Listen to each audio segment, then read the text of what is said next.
preguntas.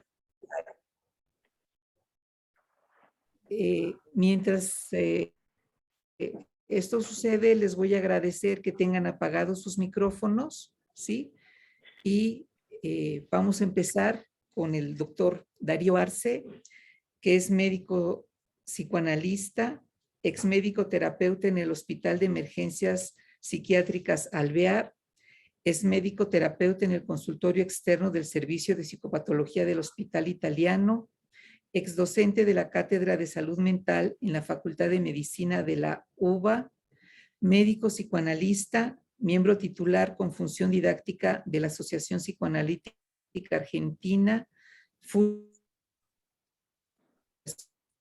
Psicoanalítica Internacional, Psicoanalítica de Argentina, coordinador del espacio de autor Wilfred R. Bion en la APA, es coordinador del espacio del autor Melanie Klein y desarrollos posteriores, profesor de seminarios del Instituto Ángel Garma de la APA en temáticas relacionadas a Melanie Klein y Wilfred R. Bion, ex miembro del comité editor de la revista de psicoanálisis argentino perteneciente a la APA, profesor de seminarios y supervisor en la Ciudad de México, colaborador en la escritura del Diccionario de Psicoanálisis Argentino, editado por APA Editorial, autor del trabajo sobre sueños en la psicosis, presentado en el Congreso Internacional de la IPA en México 2011, y sobre psicosis en el Congreso Internacional de la IPA en Praga en el 2013.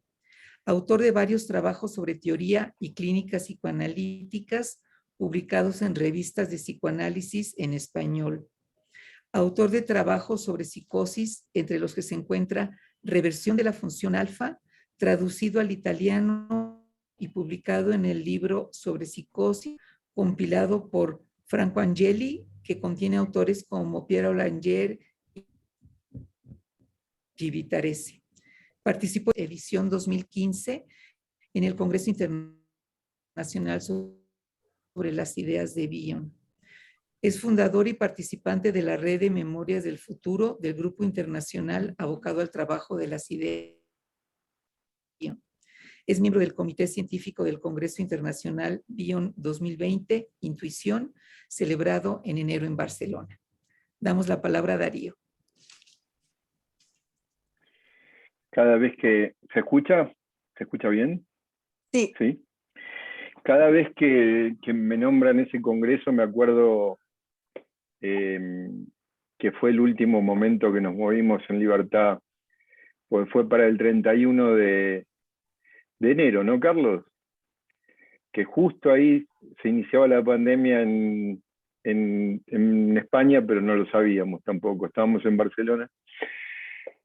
Bueno, en principio estoy muy agradecido de estar acá, de que me hayan permitido participar de este evento. Cuando nos juntamos con Carlos y bueno, con Cristina, hablábamos de alguna manera de no hablar, o sea, el libro es muy interesante para justamente comentarlo, pero tendríamos que, es un libro muy, muy polifónico, a toda orquesta, tiene muchos temas, y entonces pensamos que por ahí iba a ser más interesante trabajar algún tema que, aunque sea uno solito, como para hacer alguna muestra, que hablar del libro solamente, ¿no? Bueno, el libro igual es muy interesante, tiene virtudes que son inusuales, que son una cantidad importante de material clínico trabajado completo, con supervisiones de Meltzer, y con muchos pensamientos de Carlos, y bueno, y muy claro, porque Carlos es muy didáctico, eso es otra gran virtud del libro, ¿no? Con lo cual se entiende cosas que en los libros de Meltzer no se entienden, porque Meltzer en algunos temas es bastante oscuro, ¿no? Y bueno, él tuvo la oportunidad de conocerlo y trabajar bastante con él y que se los expliquen de primera mano. Bueno, y bueno, y aparte estamos entre amigos, así que la verdad que me siento muy cómodo. Entonces, la idea fue, bueno, surgió este título de acerca de la generación de significado. tomando como pretexto el libro de Carlos, como decía, ¿no? Clínica del Significado, que se llama así, Clínica del Significado, Vértice Mel-Servillon. Así que vamos, bueno.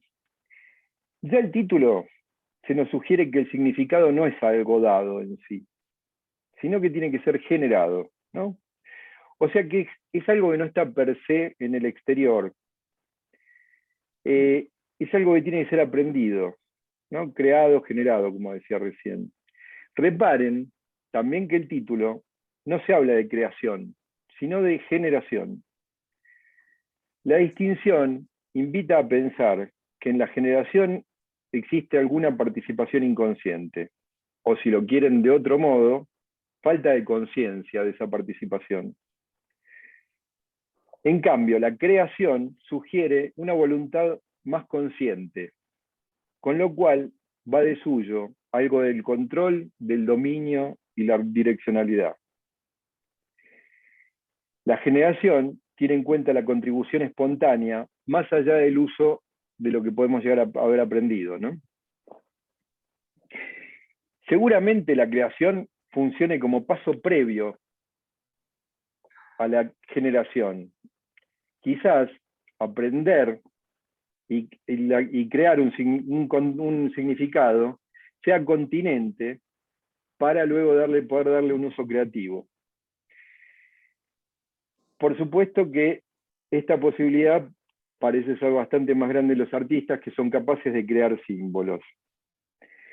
Los invito a que pensemos juntos en esto del significado, a ver si podemos llevarnos al que sea alguna idea, que no sea la que ya tenemos, ¿no? ¿Qué cosas son las que se significan? ¿A qué cosas se les busca significado? Una respuesta posible es que se significa lo que nos importa y además nos resulta incongruente, a lo que no le encontramos sentido. Como por ejemplo el acto fallido. Cuando le encuentro el significado y se restablece el sentido, las aguas de mi psiquis se aquietan temporariamente. Por ejemplo, desde hace unos días estoy entusiasmado pensando en el tema de hoy y le he quitado horas al sueño y atención a otras cosas. Incluso en este momento puede hacer frío y puedo no sentirlo, porque lo que me importa es poder pensar con ustedes. ¿Qué pasa si de golpe cierro la computadora en medio de esta frase? Seguramente nos resultará incongruente lo que está pasando, perdería sentido, y allí trataríamos de buscar un significado, de restablecer el sentido a través de los valores que tienen los observadores, que son ustedes. En este caso, como nuestro training está naturalizado en esto, pensaríamos en un acto fallido, la ambivalencia del ponente, y buscaríamos cuál es el sentido de que entre tanto entusiasmo yo corte la comunicación sin intervención de Axtel o alguna de las compañías de internet mexicanas, como me acaba de pasar hace un rato. En este caso, observando, se restablece el significado que se ha perdido. Ahora, ¿a qué alude la palabra significado? ¿Cómo se suele usar? El significado, digamos, lo significado, lo que ha sido significado, es aquello que se ha diferenciado del resto de los similares. O sea, de todas las cosas que son parecidas o iguales, las significo de manera distinta. Algo que me resultó significativo, con lo cual yo produjo una vivencia singular. Y ahora después voy a poner un ejemplo de esto para que sea más claro, ¿no? Y les va a quedar más claro, pero ténganme un poco de paciencia, que dé algunos rodeos. Entonces, una vivencia singular que la trato de conservar y le pongo una marca o una seña que es indicador de presencia. Luego, esa seña la puedo transformar, puede ser parte de un símbolo que evoque y comunique aquella vivencia que tuve con el objeto. Yo voy a volver sobre esto. Otra acepción es la que se utiliza habitualmente para calificar algo que ha recibido una marca. Es decir, algo ha recibido significado. Digamos, ese es el uso habitual que tiene la palabra. Esto ha sido significado. Veamos qué dice Carlos de la introducción del libro. Dice que es muy interesante, a mí esta frase me gustó, me gustó muchísimo el libro, me parece que está muy bien lograda. Dice, solo el lector podrá dar significado pleno a las palabras de este libro. El continente genera significado y crea su libro. El continente es la relación entre el texto y el lector. Fíjense ustedes, solo el lector podrá dar significado pleno a las palabras de este libro, así como ustedes van a poder dar significado pleno a las palabras que yo estoy diciendo. El continente genera significado y crea su libro. El continente es la relación entre el texto y el lector. El tema de la significación después sigue, que es muy interesante también, esto es muy importante para nosotros. El tema de la significación se torna más complejo cuando se trata del significado en psicoanálisis, porque este reclama un contexto transferencial capaz de facilitar la experiencia emocional de donde nace el significado. Una experiencia emocional de donde nace el significado. La transferencia es eso, o nos permite eso, mejor dicho. Ahora bien, no sé si... bueno, después, a ver, en esta generación de significado que aparece en la transferencia, siempre sobrevuela una amenaza, que es la de que la interpretación se torne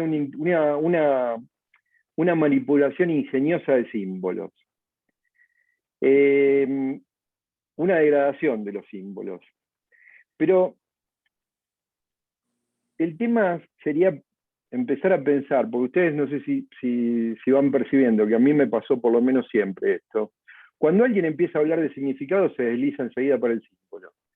Y entonces me parece que aparecen zonas de superposición. Con el ejemplo lo van a entender bien lo que estoy tratando de decir. El tema es que nosotros utilizamos símbolos para comunicarnos también, ¿no? O sea, tratamos de que aparece, digamos, a partir de la generación de ese significado, tratamos de emplear símbolos para comunicarlo o comunicárnoslo. Y cuando el símbolo funciona, cuando el símbolo permanece funcionando como tal, conserva el significado, ¿sí? Pero nos podemos dar cuenta de que no es la cosa. O sea, algo representa a la cosa, y tiene el calorcito afectivo de la cosa, que justamente ese es el punto, que conserve de alguna manera el calorcito de la cosa. Por eso en la transferencia, digamos, aparece, digamos, en la generación de significado, sabemos que el analista no es el papá, pero trae consigo la vivencia afectiva que se puede tener con el papá, por eso se puede trabajar y por eso la transferencia funciona como mordiente.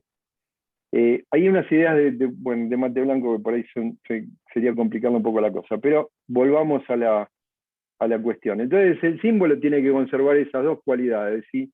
Para que funcione.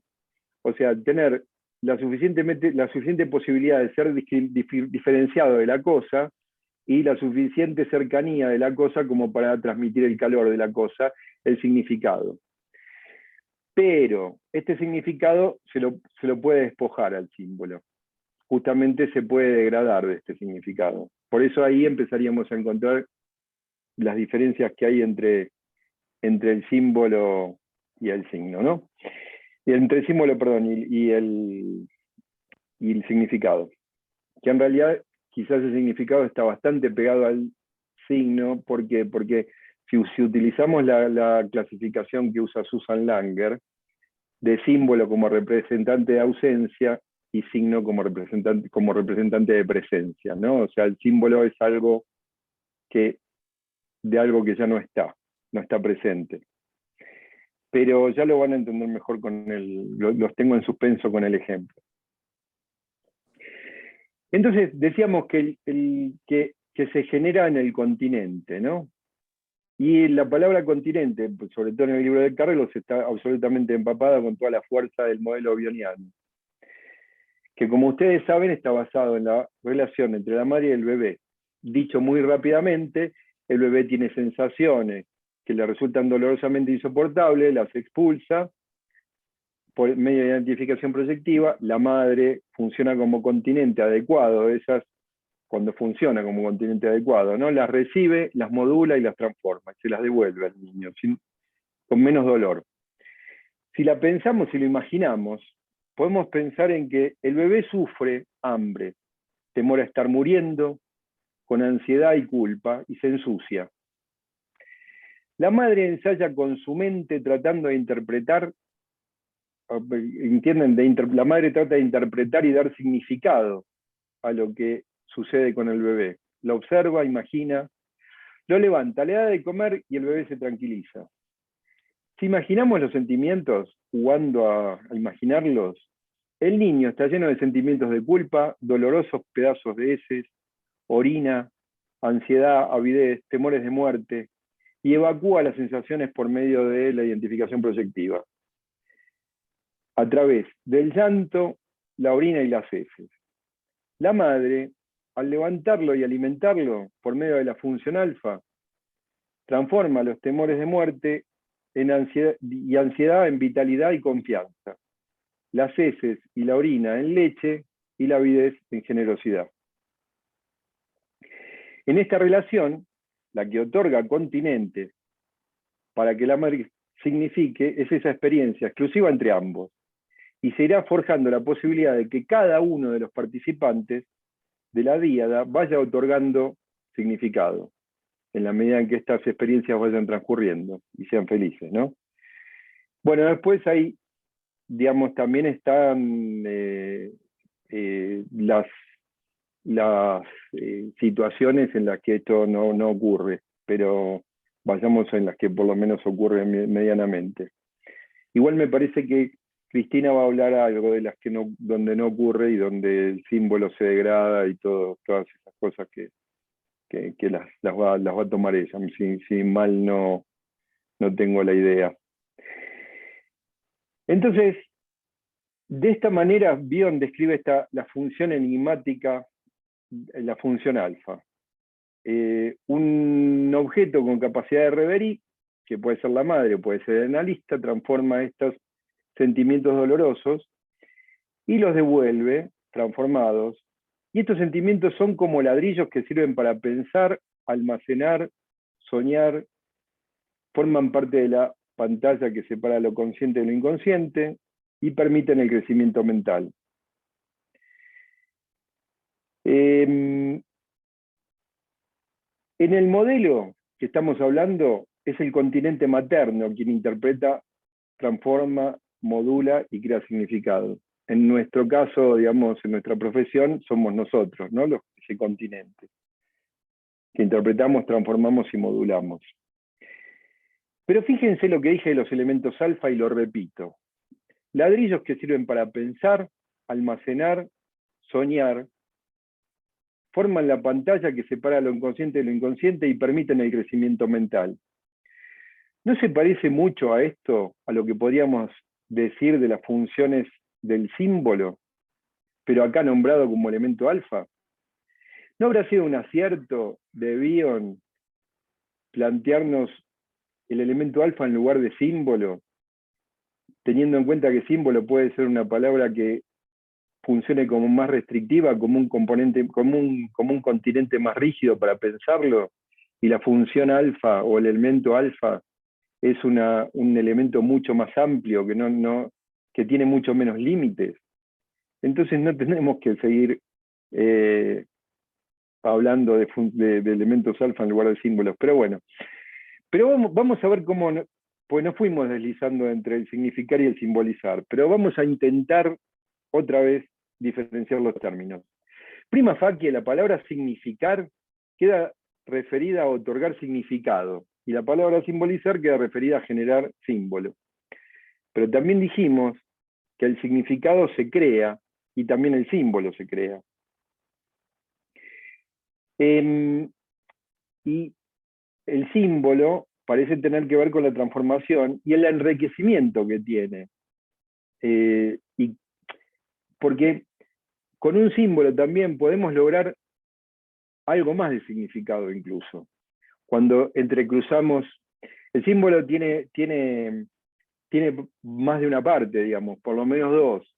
Entonces, en ese entrecruzamiento, cuando usamos dos símbolos o dos cosas, enriquecemos ambas cosas. Ahora vamos.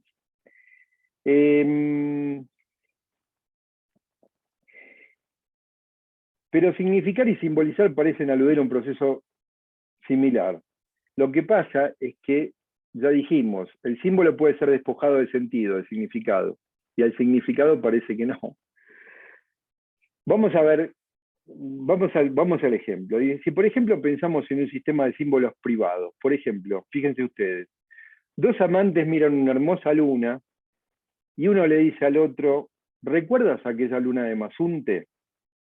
Esta alusión a la luna de Mazunte lo lleva a recordar la vivencia de encuentros amorosos en la playa, el reflejo inquieto y plateado del mar, el susurro de las olas, la calidez de la brisa que los acariciaba en aquel momento, conforman un conjunto de representaciones. Al nombrarla, apelan a un sistema de representaciones estables entre esos dos amantes.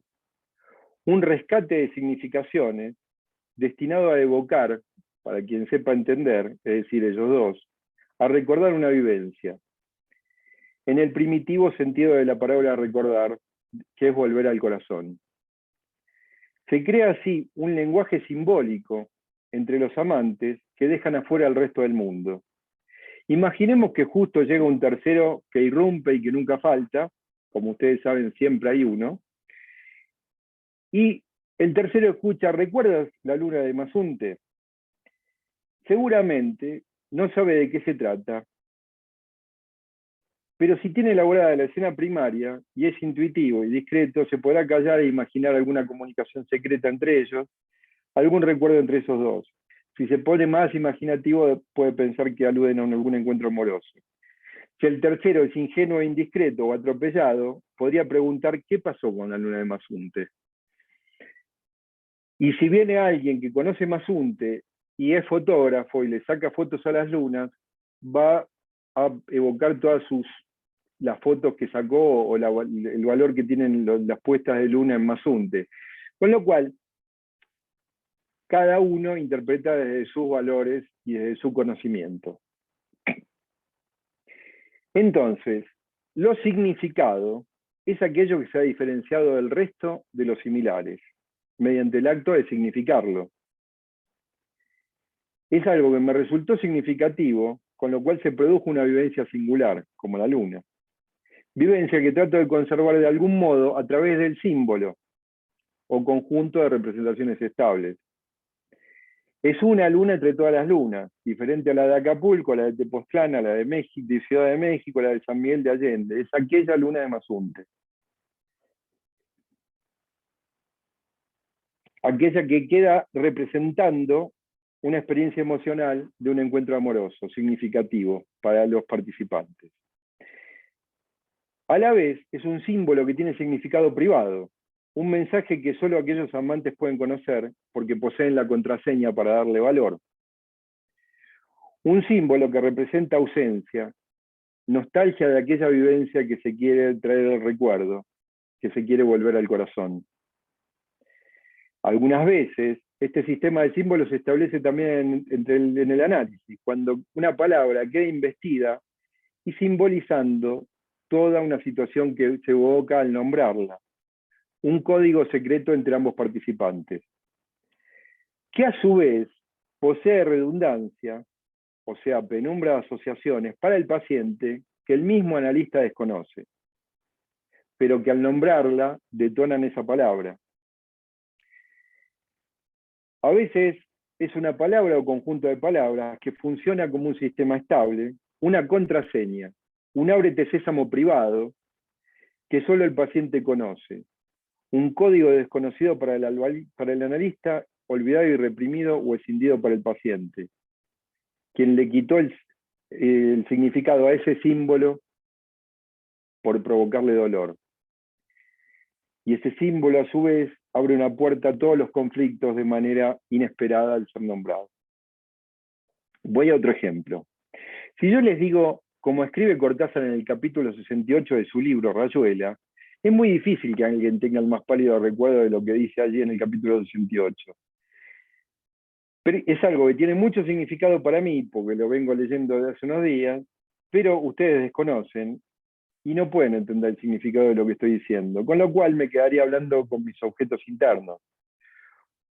No tienen el código que les permitiría a ustedes restablecer la comunicación conmigo. Lo que quiero decir es que para que una comunicación se transmita significado, es necesario que exista un continente que reciba el símbolo y le otorgue significado en su escala de valores. Por ejemplo, si leo el capítulo 68 para un literato, no es lo mismo que si lo leo para ustedes, que somos psicoanalistas. En cambio, si yo empiezo a leerlo ahora, como voy a hacer, con la claridad que nos otorga el capítulo al leerlo, otro gallo cantaría, como dice el dicho. Empezaríamos a tener la posibilidad de algún camino que nos lleve al significado.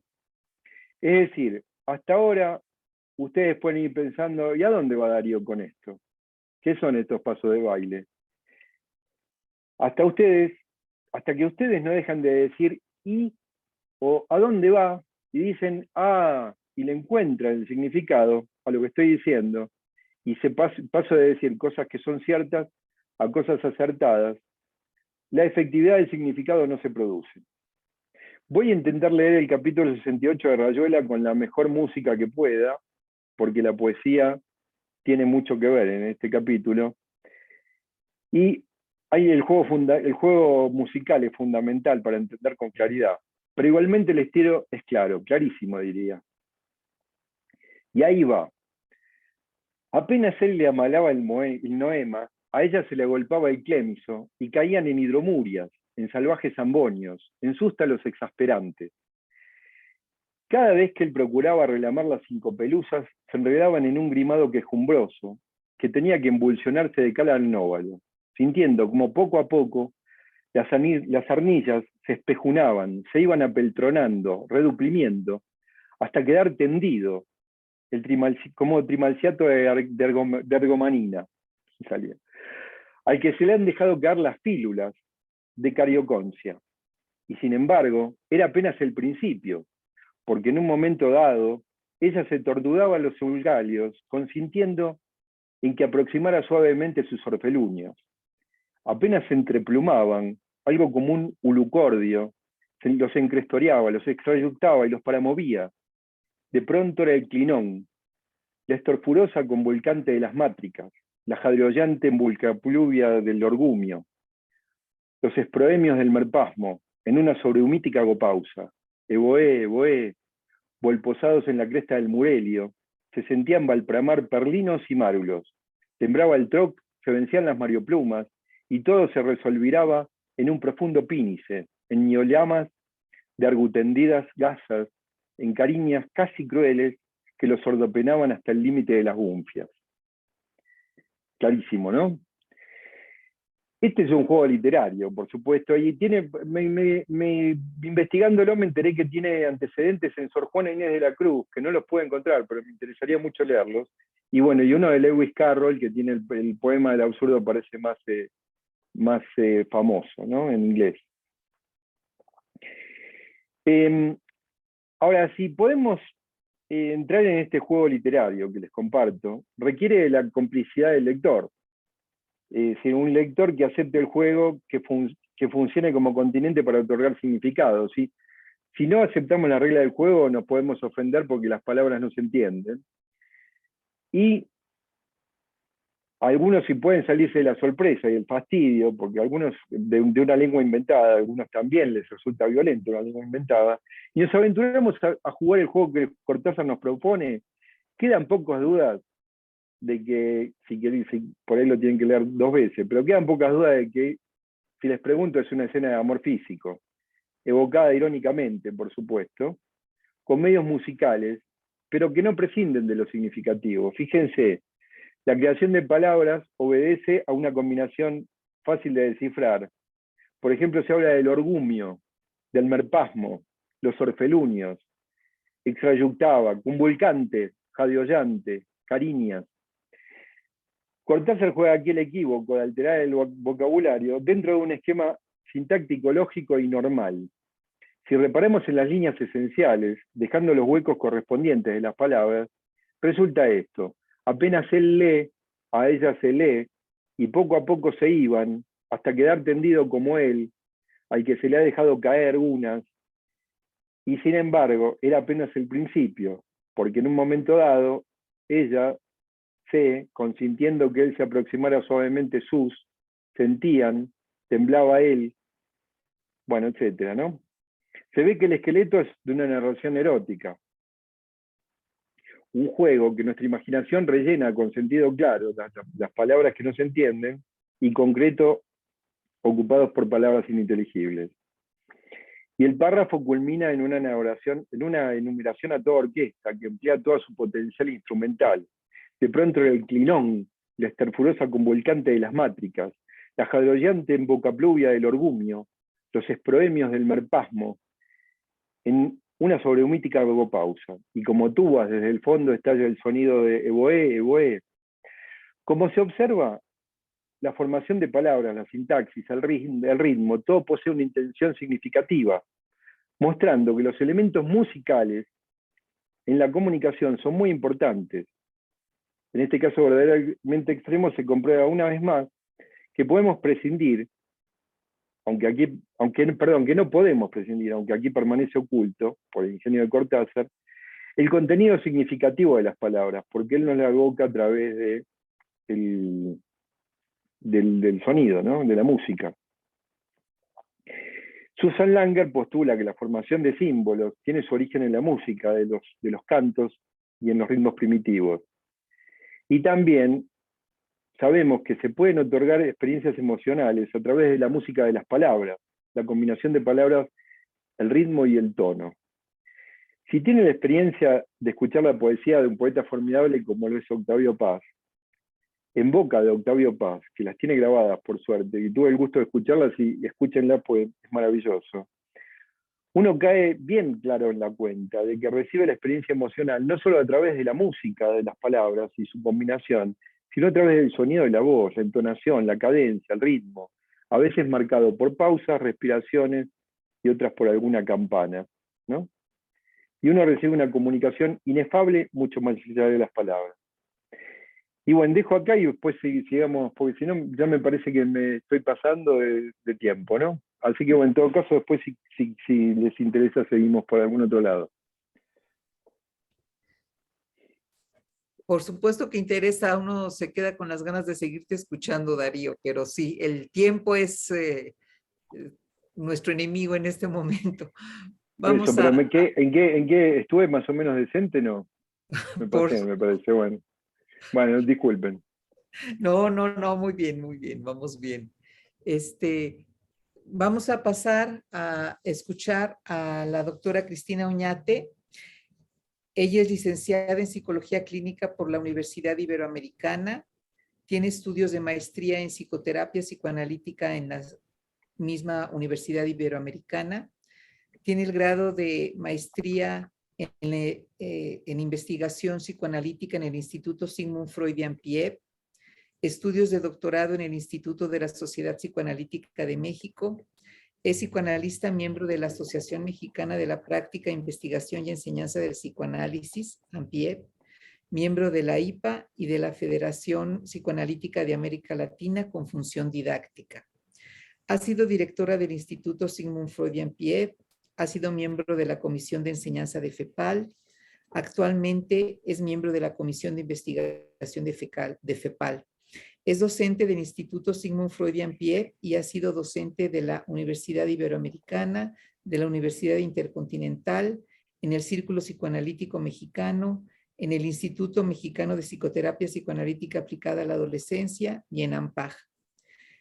Tiene el premio API en la comunidad 2019, categoría Violencia, junto con la doctora Raquel Berman, la doctora Dalia Gusic, la doctora Elnora Jiménez y la doctora Rocío Rojas.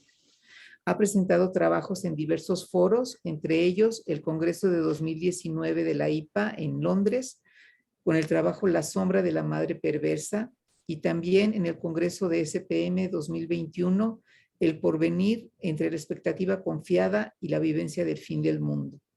Actualmente es presidenta de AMPIEP. Cristina, tienes la palabra. Muchas gracias. Me da muchísimo gusto estar con ustedes compartiendo este espacio con amigos. Por principio agradezco a Darío el haberme puesto en contacto con el libro de Carlos y haberme puesto en contacto con Carlos. Asimismo agradezco al equipo de AMPIEP que ha facilitado que se lleve a cabo este evento y han trabajado tanto a Irene Posada, por supuesto, a Marian Jiménez, al equipo de redes, a Grete Largueta, a Diana Maldonado y a, bueno, todos quienes están en el equipo de las redes que nos facilitaron esta posibilidad. A Gloriani Landeros es la que me faltaba, perdón.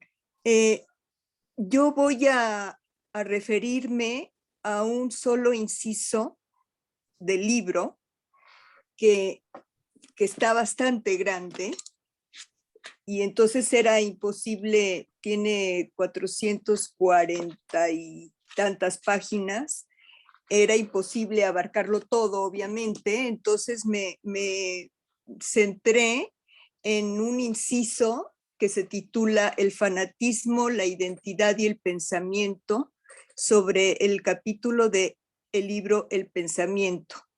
En esta presentación retomo ideas de Carlos y especificaré cuando lo esté citando textualmente.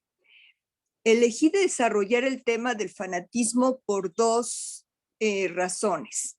La primera es porque muestra y ejemplifica cuando no es posible generar significados, ni tener un pensamiento autónomo, un pensamiento crítico, reflexivo y autorreflexivo, ni un análisis de la realidad interna y de la realidad externa del contexto en que se vive. Ni se lograron tampoco la importante capacidad de imaginar, ni la posibilidad de consolidar una identidad propia, diferenciada, autónoma y bien estructurada intrapsíquicamente. La segunda razón es porque el fanatismo es un aspecto de la humanidad que ha estado presente desde tiempos inmemorables y se refiere a actitudes y reacciones de individuos, de grupos sociales o de masas que se han manifestado, por ejemplo, en el nazismo o en grupos actuales como los antivacunas, que son capaces de arriesgar la vida de sus familias y de arriesgar su vida propia por defender una idea. El fanatismo se manifiesta también en el fenómeno del populismo que se ha estado extendiendo en América Latina. El diccionario de la Real Academia Española define el fanatismo como apasionamiento y tenacidad desmedida en la defensa de creencias u opiniones, especialmente religiosas o políticas. En su libro, Carlos nos dice, abro comillas, con el término fanatismo se nombra una rígida actitud que no admite variaciones. Esto es muy importante. Fundamentalismo, integrismo, fanatismo, dogmatismo, sectarismo son distintas manifestaciones de una radical intolerancia frente a cualquier vértice nuevo en nombre de la defensa de una idea que se pretende eterna. Subrayo el hecho de que la idea que se defiende se pretende eterna y verdadera, absolutamente verdadera, porque esta pretensión constituye una muestra inequívoca de la presencia del principio del placer y del proceso primario que corresponden a los procesos psíquicos inconscientes en los que se busca el placer, la gratificación inmediata o la gratificación alucinatoria de deseo, y no existe el tiempo ni se toma en cuenta la realidad externa, tal como fue descrito por Freud en sus formulaciones sobre los 2 principios del acaer psíquico de 1911. Carlos señala que, abro comillas, la fe ciega en una idea y la creencia en la posesión de la verdad justifica y predispone a actuar el rol de conductor, de Führer, evangelizador o predicador. Estos conductores son capaces de defender su punto de vista, pero tienen serias dificultades para entender y compartir otros vértices. Cierro comillas. Dichas ideas se pretenden verdaderas, eternas y que están por encima de todo. Subrayo por encima de todo y de todos. Por ejemplo, la idea puede ser la supremacía racial, la transformación, amar a Dios, a la patria, a la causa o al movimiento por encima de todo. Y el líder pide 100% de lealtad. Todo lo demás, como puede ser el cuidado y la protección a la vida, el principal valor, y en su libro Carlos también toca un capítulo muy importante sobre valores, en donde subraya la importancia del reconocimiento y del respeto al otro, lo cual está suponiendo desde un inicio el principal valor, que es el valor de mantener y proteger la vida, ¿no? Pero cuando se tiene esta idea por encima de todo, las ideas se convierten en que esa idea, para mantenerla, se puede pasar por encima de la vida, el medio ambiente o las mujeres, y todo puede pasar a último, los niños, o todo puede pasar a último término, pues lo importante es que la idea se tiene que mantener por encima de todo. Como lo señala Carlos, abro comillas, lo ajeno puede ser un estímulo para el desarrollo simbólico y del conocimiento y para el ejercicio de la curiosidad no intrusiva, pero también puede disparar el anhelo de transformar al otro de acuerdo a mi modo de ver la realidad. Es decir, cierro comillas, es decir, que cuando se vive centrado en sí mismo, se suele creer que o bien el otro piensa de la misma manera que yo, o bien se desea convertirlo para que el otro perciba todo del mismo color del cristal con que yo lo miro.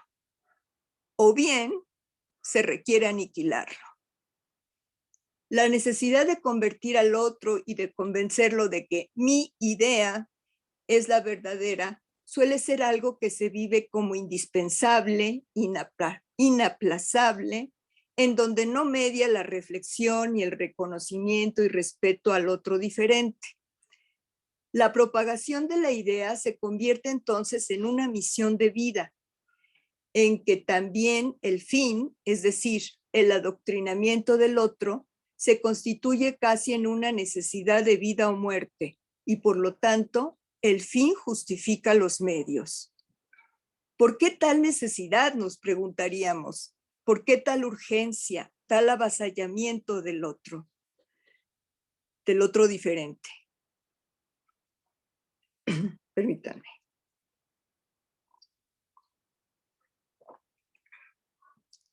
Lo podemos pensar de varias maneras, pero una de ellas es el punto de vista de la precaria identidad narcisista y del yo del fanático.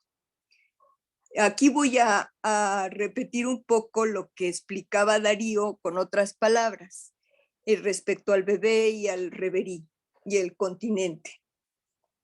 Sabemos que la mente del bebé se desarrolla a partir de la relación con una madre suficientemente buena, de acuerdo a Winnicott, que proporcione un sostén empático y confiable, apoyando las habilidades de regulación del bebé todavía inmaduras y fomentando su impulso innato a dar representación y sentido a la experiencia de sí mismo y del mundo de forma muy gradual y progresiva a partir de la integración, diferenciación y simbolización de sensaciones, percepciones y protoemociones.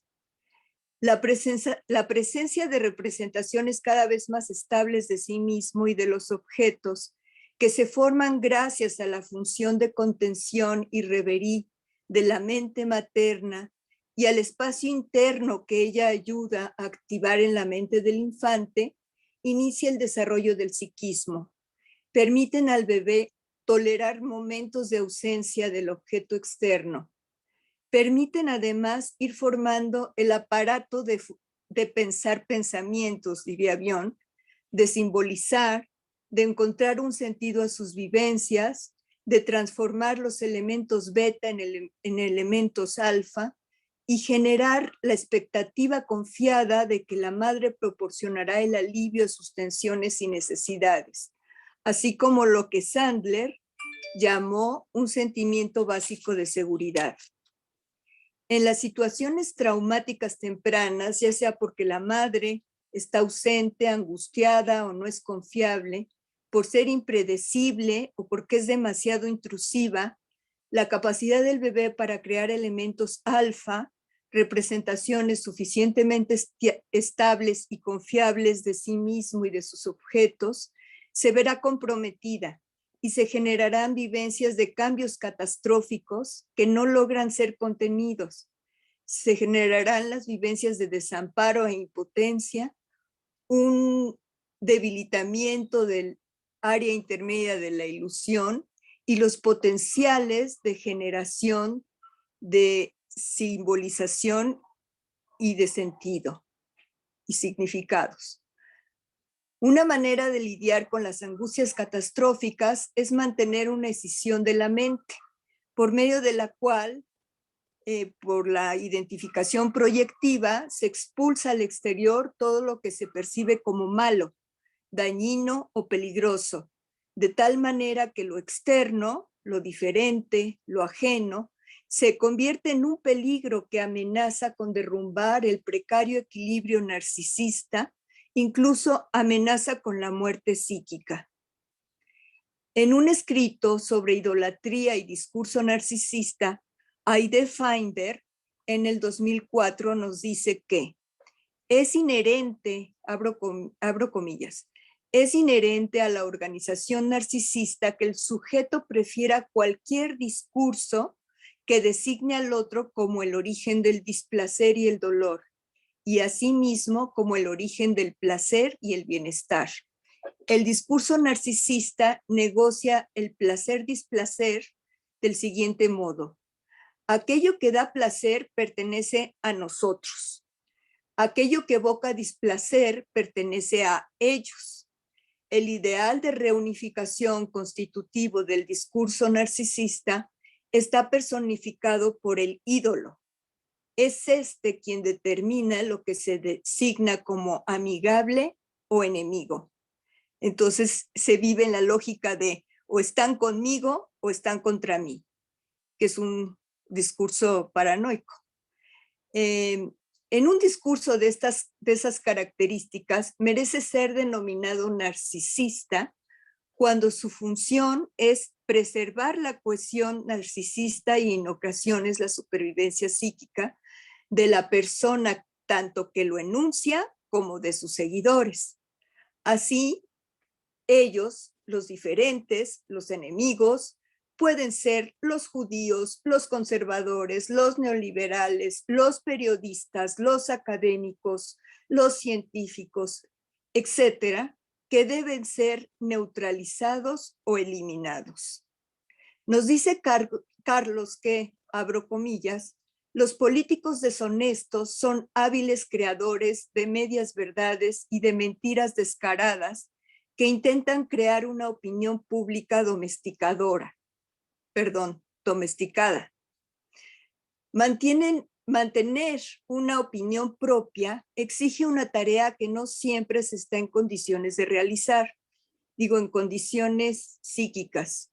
de realizar, sobre todo bajo la información condicionante de quienes actúan, como el flautista de Hamelin. Cierro comillas. Así, el fanático circunscribe una parte de la realidad y con eslóganes reiteradamente repetidos pretende conducir al otro. Cierro comillas. Estoy totalmente de acuerdo con Carlos en que el líder no es el único culpable. Se requiere un grupo o una masa que siga al líder. Para bailar tango se necesitan siempre dos. Aquí en honor de los colegas y amigos, para bailar tango es una célebre frase, se necesitan siempre dos, o un líder y sus seguidores. Los fanáticos que siguen al líder son individuos que pueden ser inteligentes y cultos. Tienen diversas motivaciones inconscientes para hacerlo. Han sufrido traumas tempranos, no han adquirido un núcleo de seguridad interna básica, ni un pensamiento autónomo, ni una identidad estable, diferenciada y bien estructurada. Se sienten amenazados y buscan al líder idolatrado e idealizado que los haga sentir seguros y protegidos del desamparo y posiblemente también de la muerte psíquica. Nos dice Carlos que en un mundo en crisis, en un mundo que sigue perdiendo la narcisista cosmovisión infantil, el hombre ya no es el centro del universo, ni desciende del barro divino, ni se rige por la razón, ni puede devenir humano al margen del grupo, ni existe ninguna ideología que lo libere de la ansiedad. Por otra parte, las certezas se desmoronan al ritmo del avance científico y además el consumismo es un refugio seguro. Y no ha habido, creo que, golpe más fuerte de este desmoronamiento de las certezas que la pandemia, ¿no? Es decir, el ser humano desprovisto de certezas vuelve a experimentar ansiedades más primarias. Las ansiedades más primarias se encuentra inmerso en ansiedades de tipo persecutorio y de aniquilación, ante las cuales, además de buscar refugio en seguir al padre, madre, líder que proporcione seguridad frente al desamparo, se convierte en persecutor de los ajenos a la causa, al movimiento, persecutor de los extraños o extranjeros que le son amenazantes y a los que hay que eliminar, dando así oportunidad de satisfacer sus inclinaciones agresivas, su resentimiento y su sed de venganza ante los agravios. Dice Amos Oz, citado por Carlos: traidor es quien cambia a ojos de aquellos que no pueden cambiar y no cambiarán. Aquellos que odian cambiar y no pueden concebir el cambio, a pesar de que siempre quieren cambiarle a uno. En otras palabras, traidor a ojos del fanático es cualquiera que cambia. En periodos se cierran comillas. En periodos de inestabilidad, no solo surge la necesidad de verdades eternas, sino que se incrementa la interrogación sobre la propia identidad y por lo tanto hay que afianzarla, petrificarla y afirmarla. Y como decía Sartre en su libro A puertas cerradas, el infierno son los otros. Esta cita de Sartre es de Carlos. No cabe duda que el tema y el apartado del libro de Carlos sobre el fanatismo da para mucho más. Sin embargo, concluye este trabajo con dos citas. La primera dice: hay que hacer creer al pueblo que el hambre, la sed, la escasez y las enfermedades son culpa de nuestros opositores, y hay que hacer que nuestros simpatizantes se lo repitan en todo momento. Adivinen de quién es la frase. Joseph Goebbels. Y la otra frase dice: lo que más odia el rebaño es aquel que piensa de modo distinto. No es tanto la opinión en sí, sino la osadía de querer pensar por sí mismo, algo que ellos no saben hacer. Es una cita de Arthur Schopenhauer que me regaló Dalia. Para finalizar, te digo, Carlos Tavia, que tu libro me pareció muy rico, rico en contenido conceptual, rico como un banquete multicolor que se disfruta. Este banquete es un entramado de psicoanálisis, poesía, filosofía, e incluso has citado la letra de Imagine, la canción de John Lennon que tanto me gusta, al hablar de la imaginación. Tu libro tiene un valor didáctico en el que nos vas llevando de la mano entre teorías y múltiples ejemplos de tu clínica con los pacientes. Tu libro despierta emociones. Es un libro en el que se siente la cercanía contigo, con el autor. A nombre propio y en nombre de AMPIEP, te agradezco el aprendizaje y tu presencia. Gracias. Muchas gracias, Cristina, por todas tus aportaciones y tus reflexiones. Tendremos tiempo posteriormente para poder también tener intercambio entre ustedes. Creo que eso va a resultar extraordinariamente rico. Voy a presentarles ahora al doctor Carlos Tavia. Él es doctor en psicología de la Universidad de Barcelona. Es licenciado en filosofía y psicología en universidades argentinas. Miembro fundador del Grupo Psicoanalítico de Barcelona. Trabajó durante 25 años en programas de asistencia comunitaria de enfermos con trastornos mental severo, sobre lo que versó su tesis doctoral. La vinculación con el doctor Donald Meltzer desde 1986 al 2004 en seminarios y supervisiones en Barcelona y Oxford transformó su perspectiva clínica. Atiende a adolescentes y adultos en clínica privada. Realiza labor docente y de supervisión en varias instituciones de formación psicoanalítica en Barcelona, otras ciudades españolas, italianas, búlgaras, argentinas y mexicanas. Es editor con Javeravsky del libro Adolescentes de Donald Meltzer y Marta Harris. Coautor con Meltzer y con el Grupo de Psicoanálisis de Barcelona del libro Clínica Psicoanalítica con Niños y Adultos, traducido al inglés por Karnak y al brasileiro por Blucher. Es coeditor del libro Supervisiones con Donald Meltzer, coeditor del libro de un taller psicoanalítico a partir de Donald Meltzer, coautor con Spadaro de Il fanatismo, dalle origini psichiche al sociali, y tiene publicados artículos en distintas revistas especializadas. Los dejo con el doctor Tavia.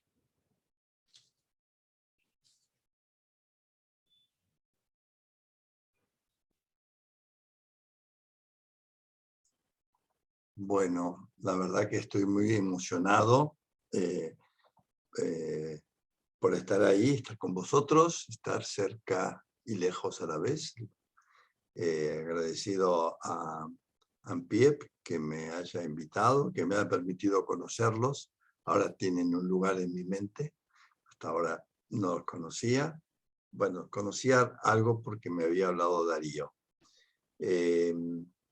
Los trabajos de Cristina y de Darío me han gustado, me han conmovido, como me conmueven cada vez que hacen referencias a mi libro, porque yo también tengo que escribir el libro, tengo que leerlo, ¿no? Tengo que entenderlo, tengo que pensarlo y hacerlo mío. Esto no porque lo haya escrito es mío, va a ser mío cuando yo lo pueda leer y reconstruir y se convierta algo interno, ¿no? Ahí va a tener significado. El libro va a tener significado para mí cuando yo lo pueda leer, ¿no? Y retomo la frase que destacó Darío, que hace falta, el lector es el que construye su libro. Yo tengo que ser lector de mi libro. Y ustedes, con el escrito vuestro, me están ayudando a que yo escriba un libro en base a la compañía vuestra. Digo esto porque si yo no tengo la compañía vuestra, no puedo leer. Y puedo distanciarme del objeto porque me turba y me puedo volver fanático. Puedo decir, no me interesa. O sea, si no tengo objetos internos, que en este momento pueden estar representados por ustedes como compañeros, no tengo la fuerza como para poderme enfrentar al misterio que me va, a las preguntas que me va a provocar el libro. Es decir, y esto es lo que le pasa al fanático, y esto es lo que le pasa al paranoico, como muy bien decía Cristina. O sea, si no hay objetos internos, en un principio serán objetos externos, y ahí hablamos de la reverie.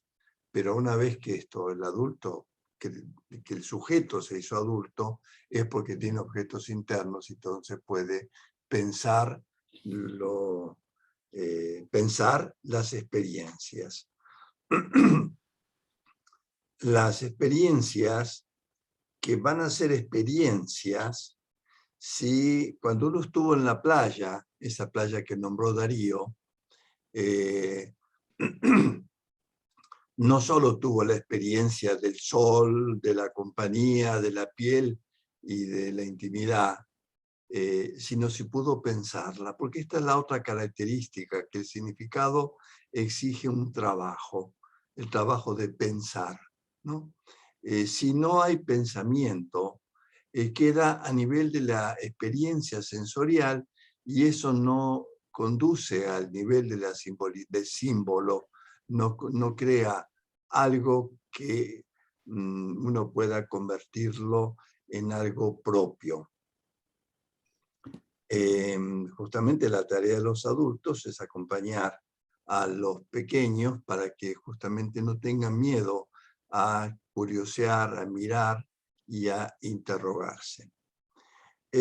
A mí lo que me pidieron que hablara hoy no es de lo que estoy hablando, pero lo que escuché de Cristina y de Darío me invitan a hacerlo. Me pidieron que hablara de mi experiencia con Meltzer, cosa que voy a hacer. Pero antes quería retomar algunas cosas que se dijeron que me estimularon. Y es cuando Freud habla en los dos principios, habla como si la función de pensar fuera la de poder manejar la realidad y ser aptos para la acción en el mundo. Esto es lo que le llevó a Bion a pensar la tabla, y la tabla la hizo en la línea, que se acuerdan, ¿no es cierto? La última fila es la fila de la acción, pero inteligentemente dejó casilleros libres a continuación, porque sería un error pensar que la función del pensar fuera solamente la de que nos habilite para tomar decisiones para estar en el mundo, por ejemplo, ¿no? Yo pienso que la capacidad de pensar es mucho más rica que para tomar decisiones. O sea,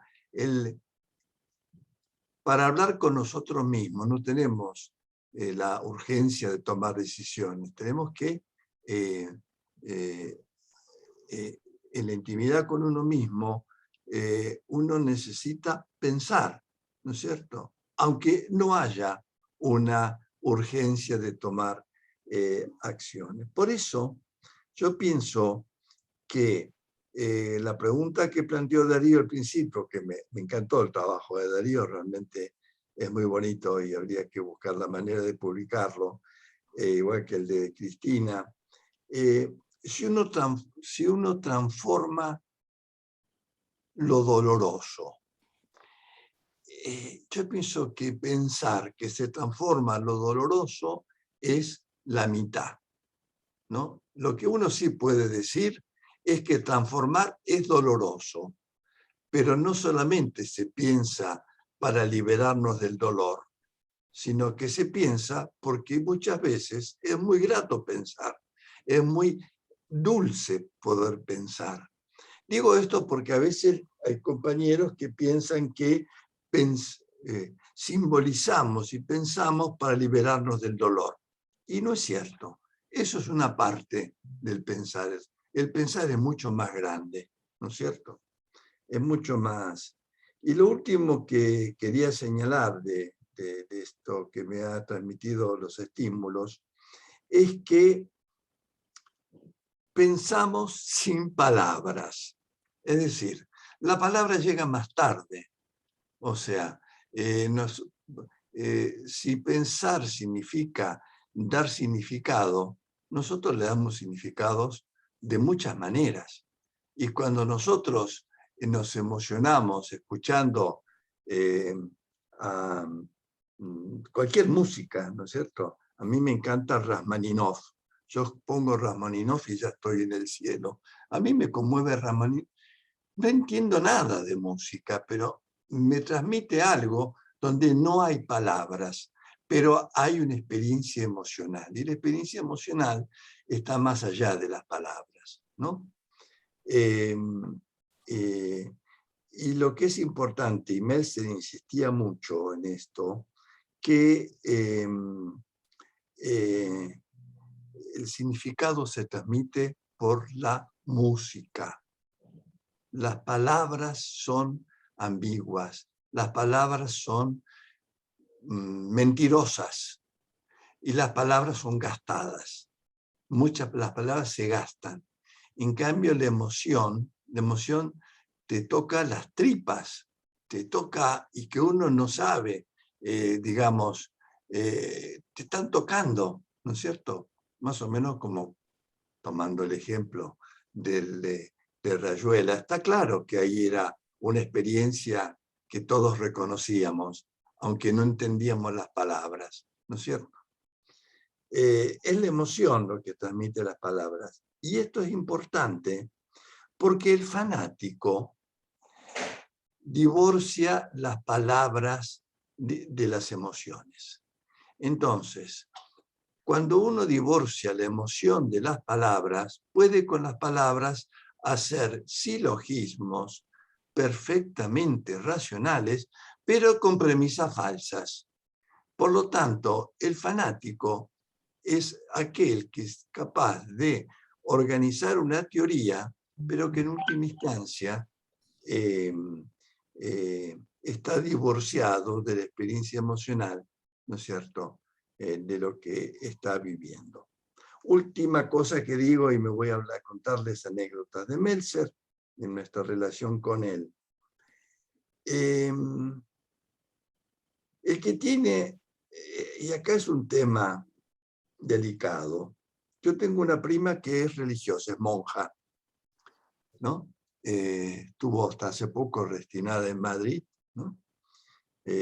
Nos criamos juntos, ella es monja, yo no soy católico, pero es como aquello del alacrán y la tortuga, ¿no? Ustedes conocen la metáfora, ¿no? Que el alacrán quiere pasar al otro lado del río, pero no se atreve porque se ahoga. Entonces le dice a la tortuga, mira, si me llevas, ¿no? No te voy a hacer. Y la tortuga dice, no, que yo no me fío de ti porque realmente... Y entonces, al final la tortuga ingenua carga al alacrán y cuando están en el medio del río, el alacrán ¡paf!, le clava el aguijón a la tortuga y la mata, y entonces se ahogan los dos.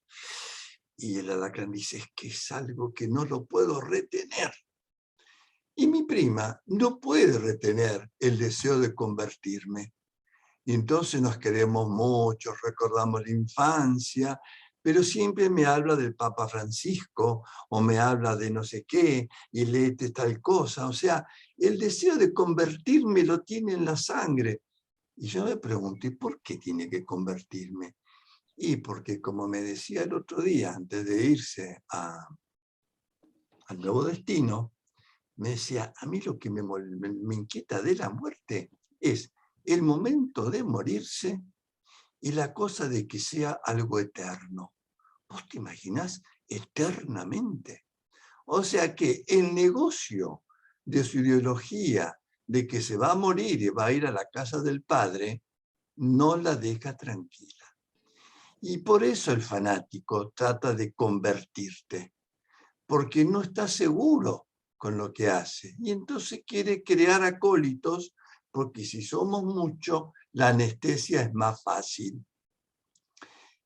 Diciendo esto, se plantea el interrogante si a veces nosotros, con nuestra práctica clínica, no somos un poquito apóstoles. Y Meltzer decía, yo no quiero apóstoles, porque los apóstoles son alguien que repiten lo del maestro, ¿no? Y lo importante es que haya gente que piense. Después los apóstoles traicionan, aparte. Hombre, sobre todo si está el dinero de por medio, ya me dirás, ¿no? Las monedas. Bueno, me pidieron que les hable de la experiencia con Meltzer. La experiencia con Meltzer, para todos los que hemos participado, la mayoría, hay algunos que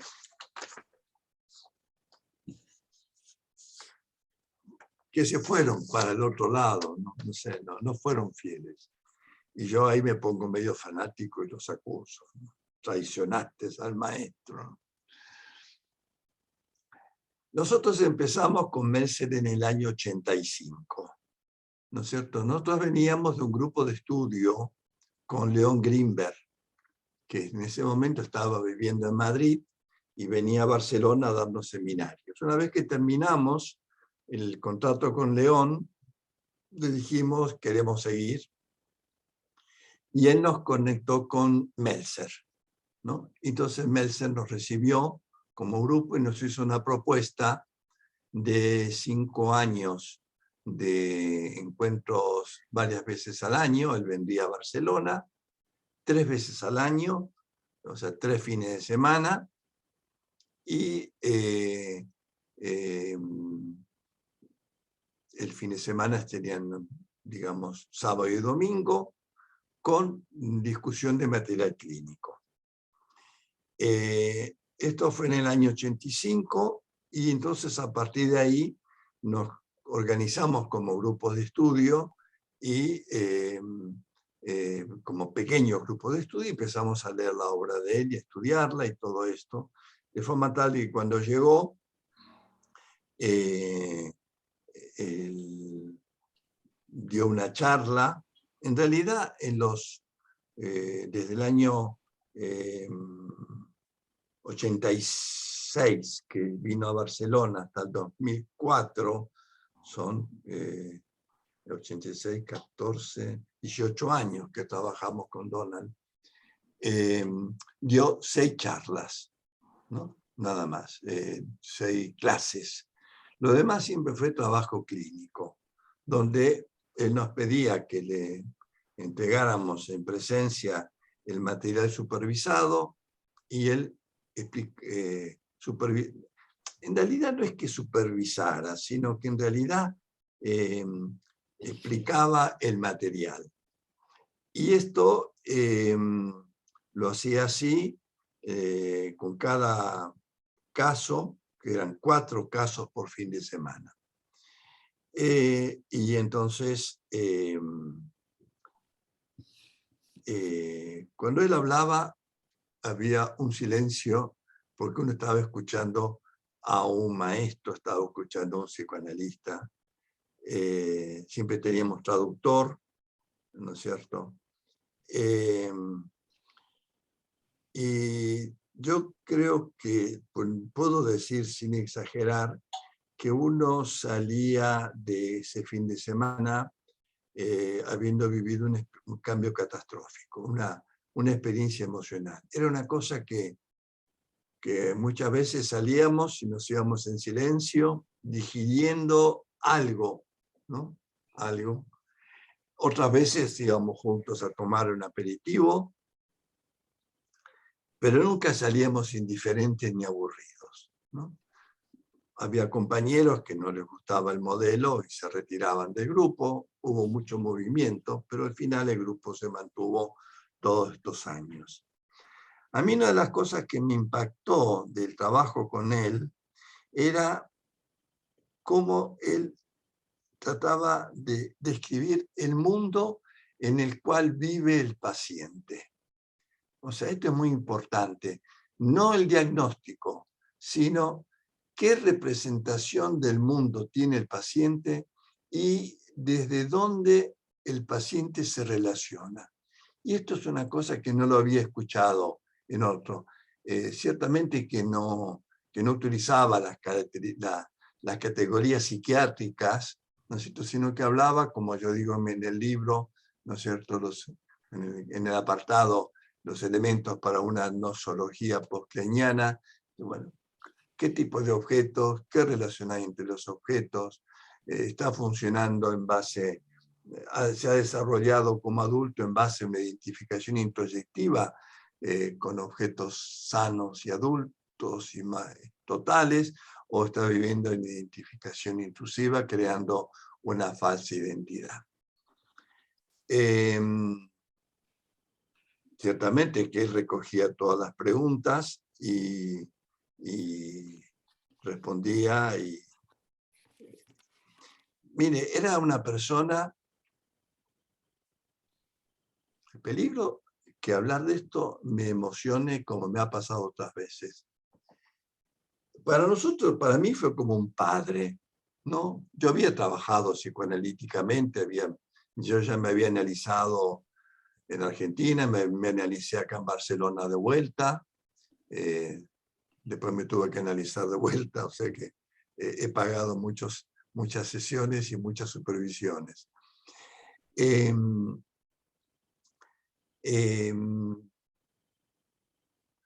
un hombre que nos cogió mucho cariño, ¿no? Realmente él hablaba que éramos su grupo. Yo no sé, él estaba en ese momento, cuando empezó con nosotros, estaba con el duelo de la enfermedad de su esposa Martha Harris.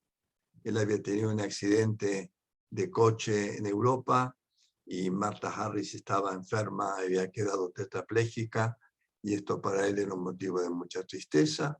Al año de estar viniendo con nosotros muere Martha Harris, y esto fue un tema que yo creo que nosotros fuimos un poco, nos permitimos sentirnos hijos, éramos todos grandes, había médicos, psiquiatras, había psicólogos. Él nos pidió como condición para formar parte de este grupo, de que estuviéramos analizados, que conociéramos la obra de Melanie Klein, y que presentáramos material clínico. Esto es lo que nos puso como condición. Primero todo, que estuviéramos analizados. También nos preguntó qué relación teníamos con la Sociedad Psicoanalítica Española, que tiene su sede en Barcelona.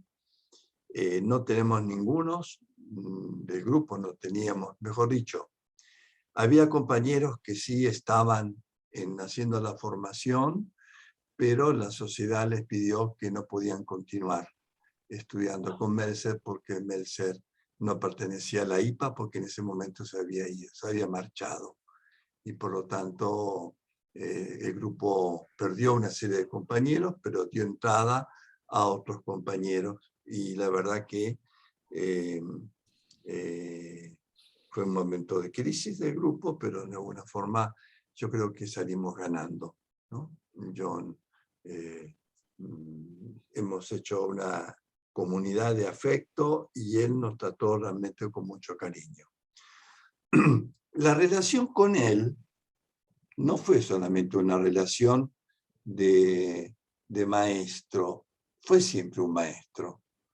Pero Meltzer, cuando era pequeño, su padre lo había traído a España y había venido a escuchar flamenco, ¿no? El baile flamenco, el canto flamenco. Y a él le gustaba mucho y empezamos a acompañarlo a él a ir a los tablados flamencos, ¿no? Tablados que no eran muchas veces muy comerciales, pero donde encontrábamos el flamenco verdadero, y ahí nos interesamos, entre otras cosas, porque el flamenco transmite significados sin palabras. Transmite significado con el baile, ¿no es cierto? Y con la música. El cante flamenco habla de emociones muy profundas que, donde el texto no hay. Tal es así que cuando hicimos un homenaje, cuando murió Meltzer acá en Barcelona, hicimos un homenaje e invitamos al cantante flamenco más importante que había en ese momento, vino y lo que hizo fue un quejío. O sea, hizo un quejío en toda la... y nada más, ¿no? O sea, pero fue como si nos hubiera metido el dolor en las entrañas. Con él aprendimos esto, y entonces cada vez que él venía,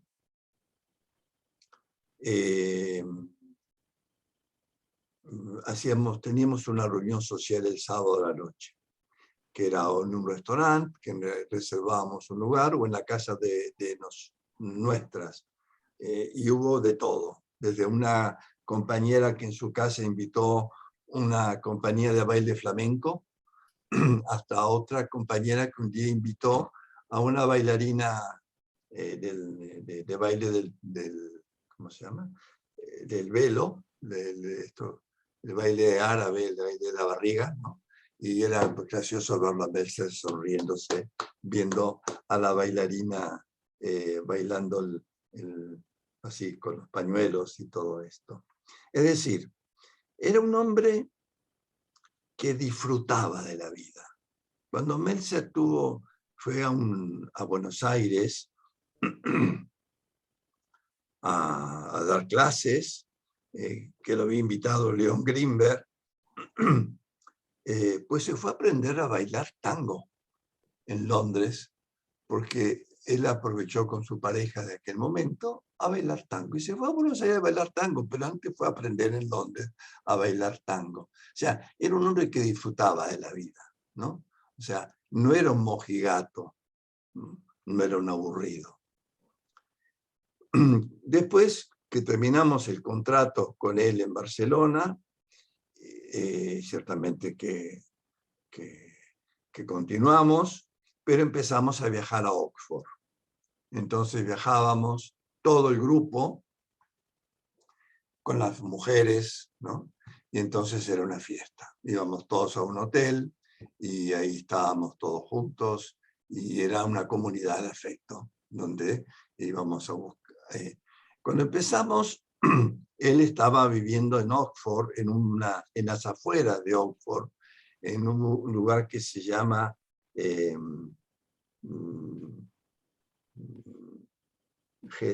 Headington, me parece, ya no me acuerdo.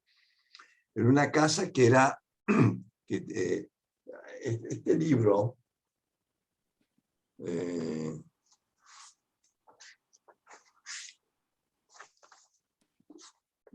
que publicamos de casos de supervisiones, ¿ven el dibujo ese que tiene, que no sé si lo pueden ver?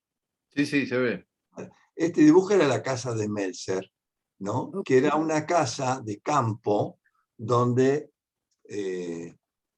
hasta tenía picadero para los caballos, ¿no es cierto? Eran estas casas inglesas, unas pegadas al lado de la otra, y este tenía la primera, y era un bosque. Uno tenía que entrar ahí en medio del bosque y llegaba ahí, estaba la casa, siempre te venía a recibir. Y ahí también, ahí entonces, cuando íbamos nosotros, él nos cocinaba la comida a todos, éramos 15, 20, y nos servía la comida. Y después, entre todos, lavábamos los platos ¿no? O sea, él se disponía a recibirnos y a cuidarnos. También íbamos, aparte del grupo grande, íbamos en grupos pequeñitos. Este libro es el libro que recoge las supervisiones que hicimos con dos compañeros más, con Rosa y Luis, que lamentablemente no se ha traducido al castellano, porque los otros compañeros, por discreción, prefirieron hacerlo, pero es un libro que recoge muchos casos del pequeño grupo. Cuando íbamos, trabajábamos. ¿Dónde trabajábamos? ¿Dónde hacíamos la supervisión? En la cocina. Estábamos alrededor de la mesa de la cocina y trabajábamos ahí, donde había comida, café, lo que sea, y mientras estábamos supervisando, entonces ponía Melzer la comida en el horno, la cocinaba, llegaba un momento que corríamos las cosas, ponía la comida, seguíamos supervisando y trabajábamos, y era una cosa realmente de familiaridad, nada de una cosa del didacta o del no sé qué, nada, era una cosa de afecto. Él decía, miren, el psicoanálisis es una relación, y uno en la relación tiene que ser cuidadoso de la relación, tiene que ser respetuoso de la relación, y no tiene que ser la relación analítica, no, tiene que ser una relación donde haya ni dominio, ni opresión, ¿no? O sea, era coherente con el pensamiento kleiniano. Yo no sé si ustedes saben que en esta casa de Siburi él tenía el desconsultorio, ¿no? Y el consultorio tenía su diván, pero no era un diván cualquiera, era el diván de Melanie Klein, ¿no? Entonces, el diván que usaba Melanie Klein, donde se analizó él, donde se analizó Bion, ¿no es cierto? Y él tenía el consultorio, su butaca, su sillón, y al lado el diván de Melanie Klein. Desde ya que todos nos acostamos en el diván para ver si podíamos aspirar a algo de la sabiduría que había pasado por ese diván. Pero él tenía la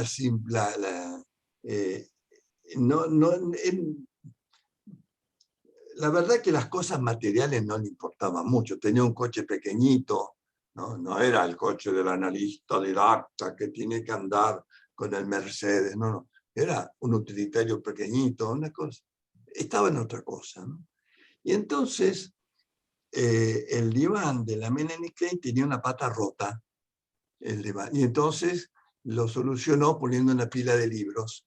Y entonces estaba el diván con una pata rota sostenida con una pila de libros. Y ahí estaba, ¿no es cierto? Ustedes se dan cuenta de la libertad de pensamiento que tenía. Cuando después de estar en esa casa, que la casa se llama Simsbury, por eso busqué el libro, de Headington, en las afueras de Oxford, se mudó a vivir al lado de la estación del tren de Oxford, que en la calle que ustedes conocerán más, que se llama Alexandra Road 20, ¿no? Era una casa también, la casa donde las casas pegadas una al lado de otras, casas finitas de obreros, ¿no? La casa de las grandes, donde había industrias, se construían viviendas para obreros, unas pegadas a las otras, y él tenía una de estas casas donde tenía una planta baja y un piso arriba, ¿no? Y ahí él terminó su vida, ahí estuvimos yendo también a supervisar, y ahí fue donde nos despedimos de él en julio del 2004 y murió en agosto del 2004. O sea que yo presenté un caso, supervisé un caso el día que fuimos a despedirnos en grupo, de una pareja de dos hombres, uno policía y llevaba con la ilusión de a ver qué me iba a decir de la perversión y toda esta cosa, y me habló del respeto. O sea, toda la supervisión fue sobre el respeto y quedó ahí. Y después, como ustedes saben que él murió porque tenía problemas en los riñones, con lo cual le provocaba estados de sopor y estados que de pronto se quedaba dormido, ¿no? Después de eso, después de la supervisión, fuimos a comer a un pub, que había muy cerca, y ahí nos despedimos. Y ahí se terminó la historia triste, todavía del todo digerida. No sé, yo tenía pensado decirles algo más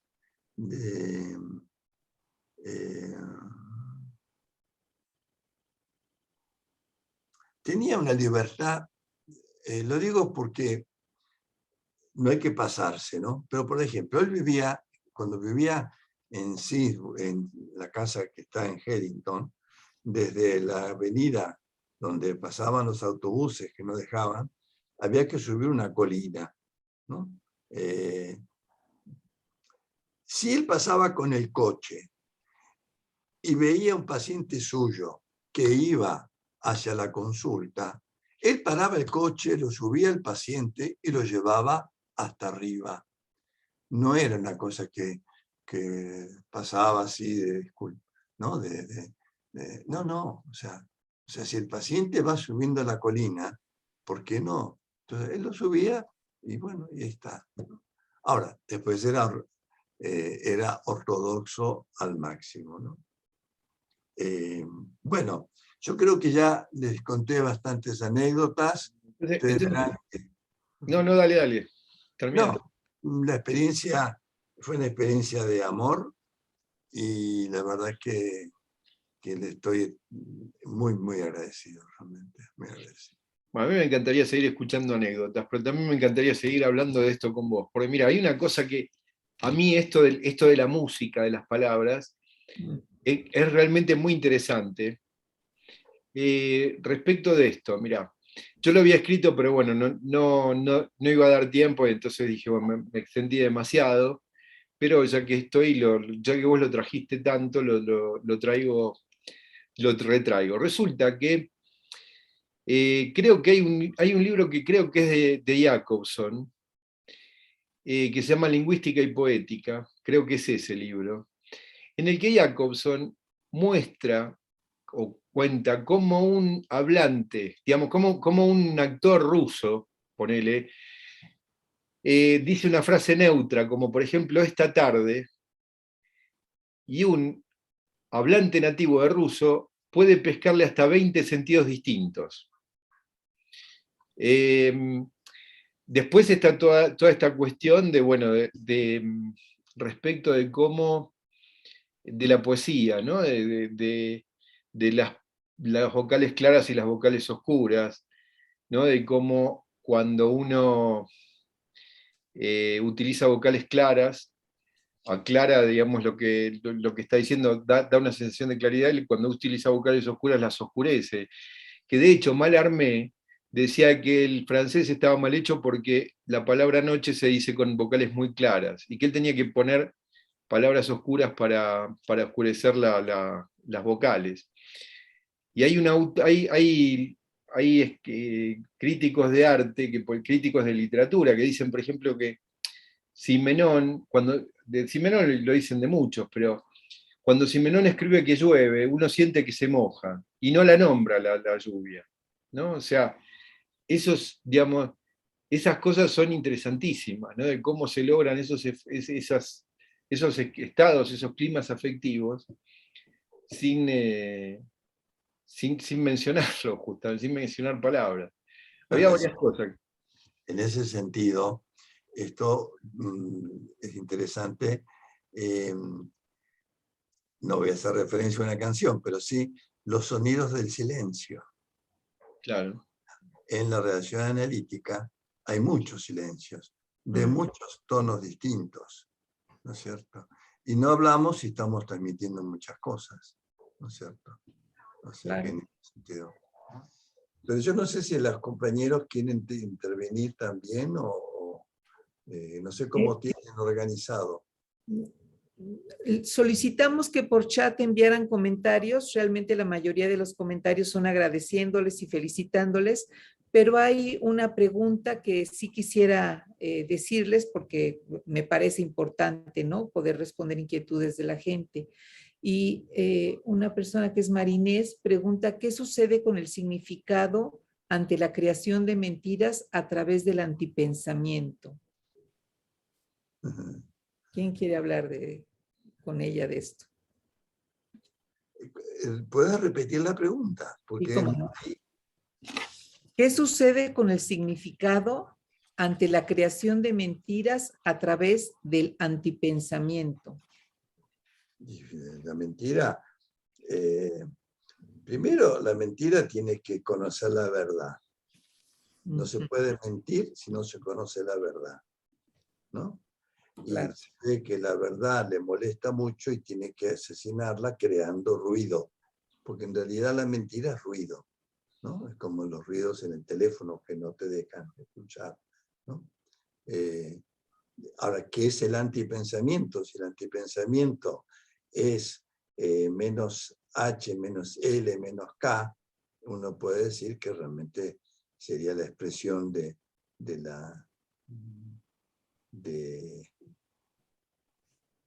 filisteísmo. ¿Ustedes saben lo que es el filisteísmo? El filisteísmo es una de las maneras como Meltzer habla de la contratransferencia, ¿no? Para Meltzer, la contratransferencia es, no es el odio, no es, digamos, maltratar al analista. La contratransferencia negativa, claro, es la contratransferencia es cuando el paciente se está oponiendo a la comprensión, cuando se está oponiendo al vínculo. Y la manera de oponerse al vínculo puede ser con el filisteísmo, la hipocresía, ¿no es cierto?, que serían las maneras de aparecer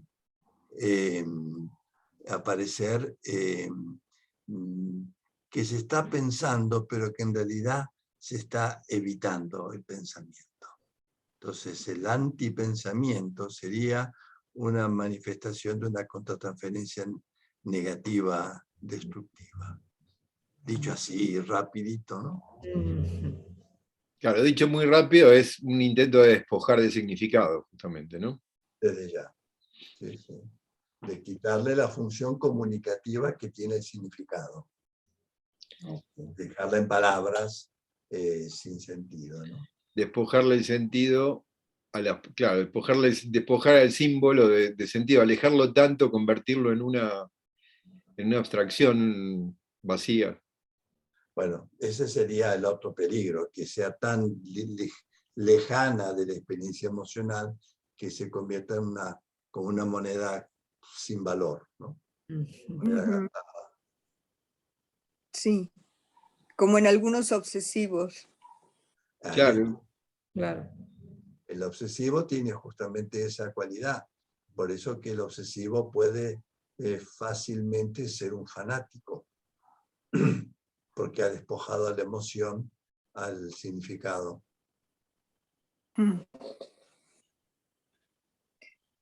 La clave del significado está en la emoción. Esto mismo. Uh-huh. Y la emoción es la conjunción de amor, odio y conocimiento. La emoción es la conjunción de estos tres vínculos. Cuando uno le dice, ¿y el odio? El odio, ojalá que haya odio. Porque si no hay odio, no hay emoción, ¿no? ¿Qué pasa? Que claro, Meltzer distinguía entre el odio caliente y el odio frío, ¿no? El odio caliente es el odio del que está rabioso contra el objeto porque no se deja conocer y uno tiene ganas de destruirlo. Es un odio apasionado. El odio frío es el odio de la serpiente, el que desprecia, el que no tiene ningún interés, el que todo vale lo mismo, ¿no? Son dos maneras de odiar, ¿no? Carlos, me haces recordar una canción mexicana que dice, ódiame por piedad, yo te lo pido, ódiame sin ¿qué? Ni clemencia. Odio, ¿Qué? quiero. Ódiame sin medida ni clemencia. Odio quiero más que indiferencia, Es porque el mexicana. odio porque el odio duele menos que el olvido. Yo uso esta canción, no sabía que era mexicana, pensaba que era cubana, pero bueno, ahora lo voy a rectificar, lo uso. Esto es No un sé, ejemplo, es una canción muy antigua que es un bolero, sí, que dice prefiero odio antes que indiferencia. Así es. sí. Ujú. Alguien dice, tan solo se odia lo que quiero. Lo querido, Tan lo querido. solo se odia con calor lo que quiero, ¿no? Ajá, Lo que no... sí. Viva México, dice Berta Carranza. No sé. Por supuesto que sí. Así es. Mm, Dice Darío Viva Mazunte, ¿no? asuntos, ¿eh? Me gusta, ¿no? Se nota. Sí, claro. Mm.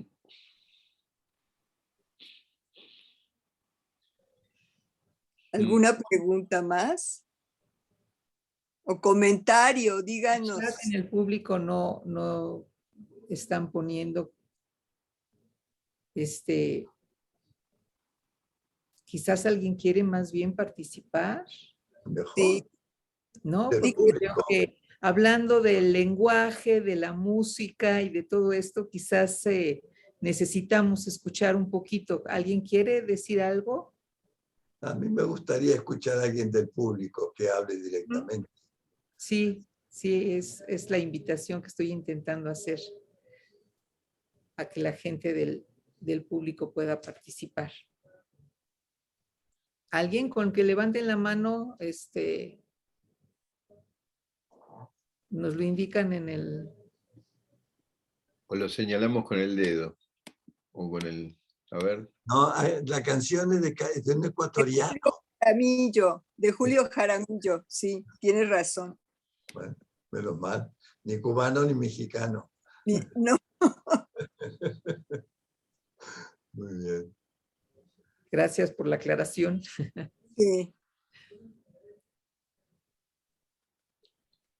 Bueno, quizás ya estamos con un buen aperitivo para que se decidan a leer el libro, ¿no? Con esto. Por supuesto, eso ni hablar. Aparte, lo que no nombró Cristina es que tiene una formidable contratapa. Ah, claro. Me faltaron dos cosas. La contratapa está escrita por Darío. Y otra cosa que me encantó es que al final de cada capítulo trae la bibliografía de ese capítulo. Por lo tanto, no hay que ir hasta atrás y buscar la bibliografía, sino que es mucho más fácil encontrar citas. Te Acá interrumpo un tantito porque hay una pregunta, ¿sí?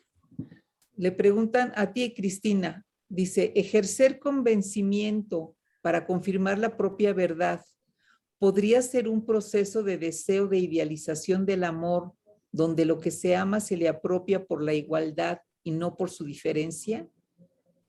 Ouch. Va de nuevo, por favor. Dice, ejercer convencimiento para confirmar la propia verdad podría ser un proceso de deseo de idealización del amor donde lo que se ama se le apropia por la igualdad y no por su diferencia. Ahí tendríamos que plantear que existe, qué de la igualdad. O sea, porque de alguna manera se estaría negando la diferencia. Y al negar la diferencia, estamos negando el respeto y el pensamiento autónomo del otro, ¿no? Entonces, por amor, convencer por amor, yo diría que más bien sería respetar por amor, ¿sí? Más que convencer por amor. Digo, a menos que sea alguien que se esté tirando al precipicio y bueno, ahí ni lo convences, lo jalas, ¿no? Pero yo creo que el amor, el ingrediente o uno de los ingredientes principales es el respeto, ¿sí? Así es. aunque a veces el amor puede llevar al deseo de fusión, ¿no? Claro. Pero siempre con donde hay respeto, ¿no? Deseo de fusión y hay formas de fusión, porque también puede llevar a la necesidad de poseer al otro, ¿no? Sí, es todo. Pero fíjense qué cosa también, ¿no? Digo, interesante respecto a esto de la diferencia y las igualdades. O sea, evidentemente, digamos, es bastante difícil sentir que el que piensa distinto no está en la vereda enfrente. A mí me sorprendió, con este tema del capítulo de Cortázar, estuve hablando con algunos literatos, ¿no? A algunos les parecía maravilloso, y a otros les parecía, sí, esto lo hace el Pato Donald, que habla y no... Y claro, yo dije, pero hizo Cortázar hace un montón de años. Sí, pero el Pato Donald también. Digo, les resulta violento el hecho de que alguien use el lenguaje así. Les resulta violenta la diferencia. Incluso cuando uno lo lee por primera vez o lo escucha, y le cuesta tolerar que haya tanta diferencia de lenguaje, digamos, ¿no? Después, cuando va desarrollándose, empieza a amigarse un poco, pero la primera sensación es de un cimbronazo. Apenas él le amalaba el moema y uno dice, ¿qué pará? ¿A dónde vas? ¿No? Se empieza a desesperar. Acá están pidiendo el... Ana Yancy Chávez está pidiendo hablar. Ana Yancy, la palabra. Y Pet, solo un segundito. Antes de irnos, que por favor nos digan cómo conseguir el libro, porque ya hay varias personas que han pedido cómo se puede conseguir el libro de... Vos lo tenés el link, ¿no, Cristina? Que yo te lo pasé. Sí, tú me lo pasaste y la cuestión es que pidieran el link al correo de Ampié para que desde ahí se les enviara, ¿no? Espera, Okay. Es que es impresión bajo demanda. Entonces, no es que esté en los estantes de las librerías, sino que hay un link en donde uno lo solicita y te lo envían a casa. Tarda entre 15 días y un mes.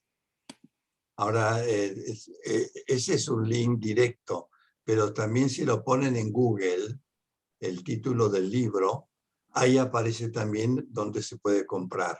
O sea que el link que tiene Cristina es directo, pero en cualquier, digamos, en distintos países aparece enseguida donde se puede comprar, ¿no? O sea que... Sí. Perfecto. Entonces le damos la palabra a Ana Yancy para... Había otra persona que preguntaba algo. No sí, hay también alguien en el chat, pero como dijimos de la palabra... Dice que lo compró en Mercado Libre, en México. O sea... Ah, ¿sí? Wow.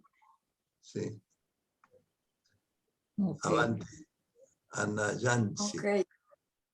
Hola, ¿qué tal? Agradecer el espacio, está muy interesante. Y un poco una duda por aquí sobre el apartado de las dificultades para soñar del libro. Entonces acá la dificultad para poder soñar es la falta de objetos internos bondadosos que me puedan hacer de Riveri. Para yo poder conciliar el sueño.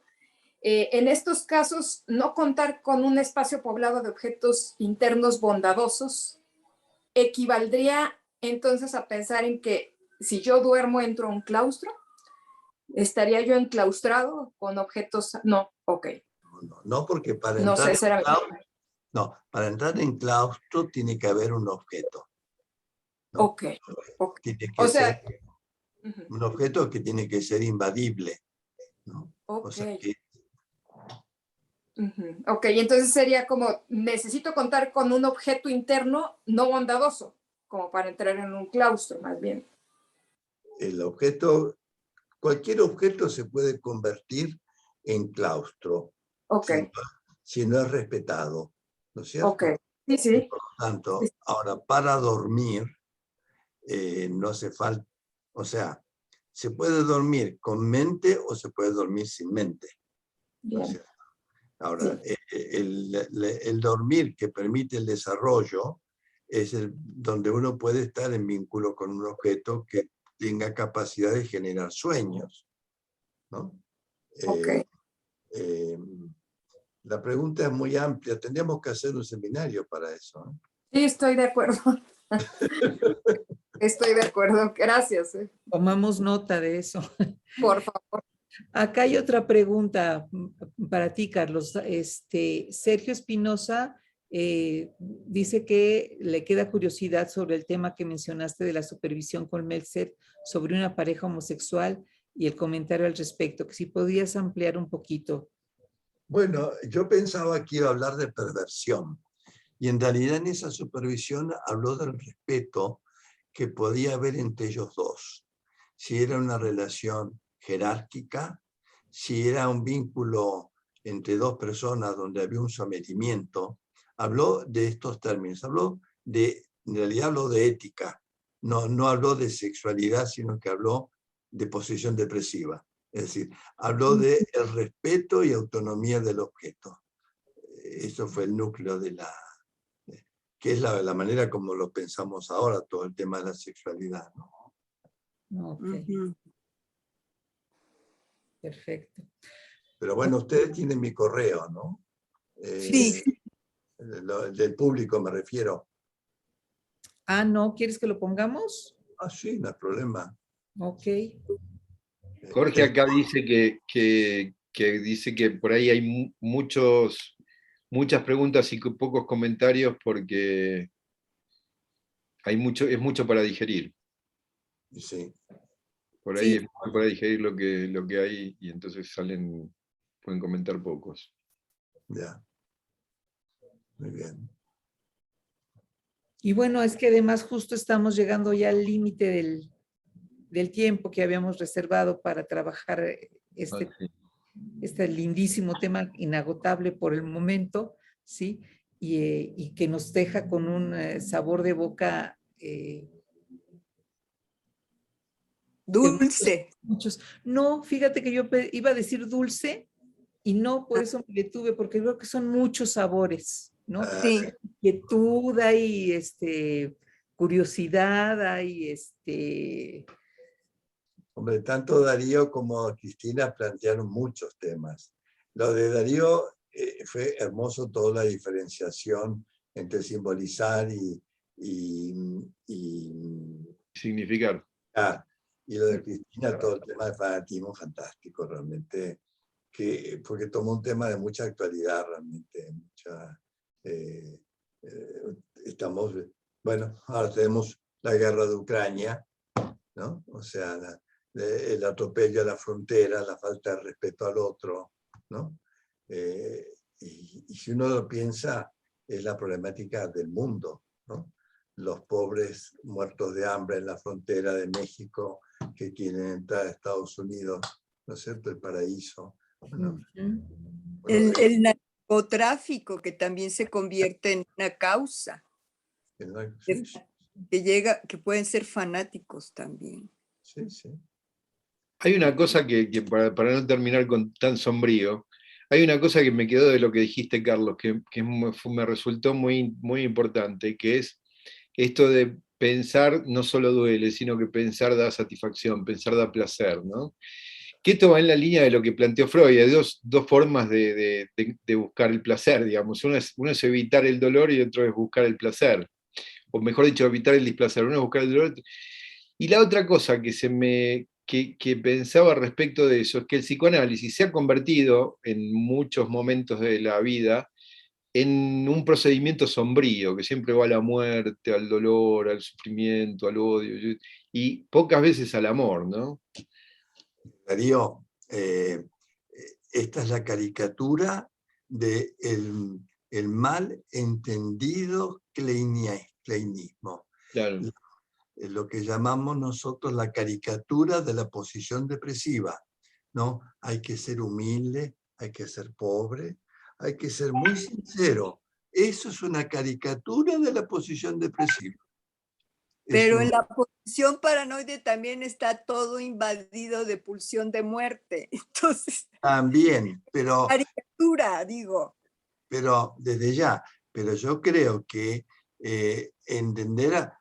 Melanie Klein era una mujer que le encantaba bailar, que le encantaba tener relaciones sexuales, que no tenía problema de irse a bailar de discoteca.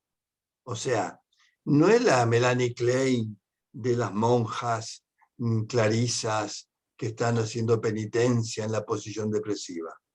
Melanie Klein es una mujer muy vividora. Es lo que Darío decía, ¿no? Lo de la cosa de la vida. O sea, el psicoanálisis es para la vida, no para la muerte. Están los curas y los que se ocupan de los muertos. Sí, sí. Claro, sin pretender que la vida es ni puro dolor ni puro placer. La vida tiene de todo, ¿no? A mí me encantó también esta parte en la que pones en el libro que Meltzer les decía que los psicoanalistas no son médicos que quieren quitar el dolor ni prolongar la vida. Eso es un capítulo fundamental, ahí donde queda muy claro el pensamiento de Bion, cuando habla de la diferencia entre la medicina y el psicoanálisis.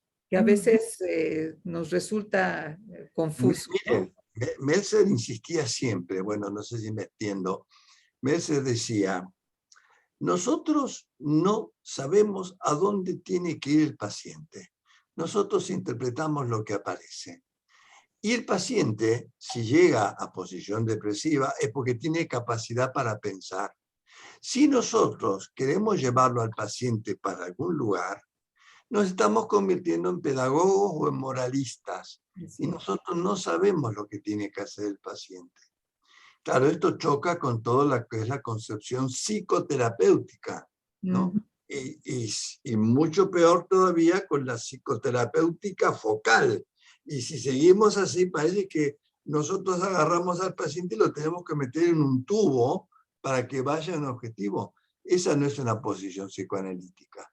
Para nada, no. Claro, claro. Han pedido mi correo, lo pasáis vosotros.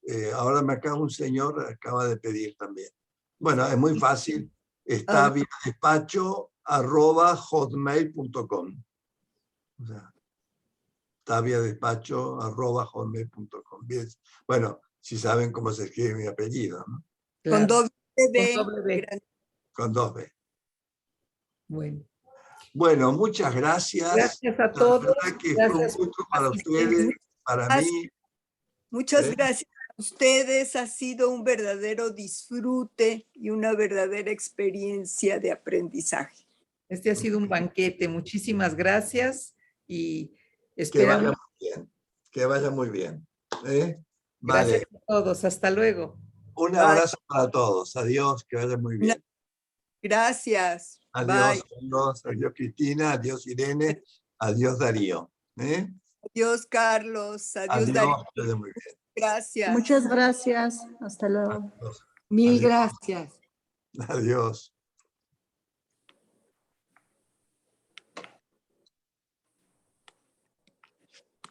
Linda tarde, qué bonito.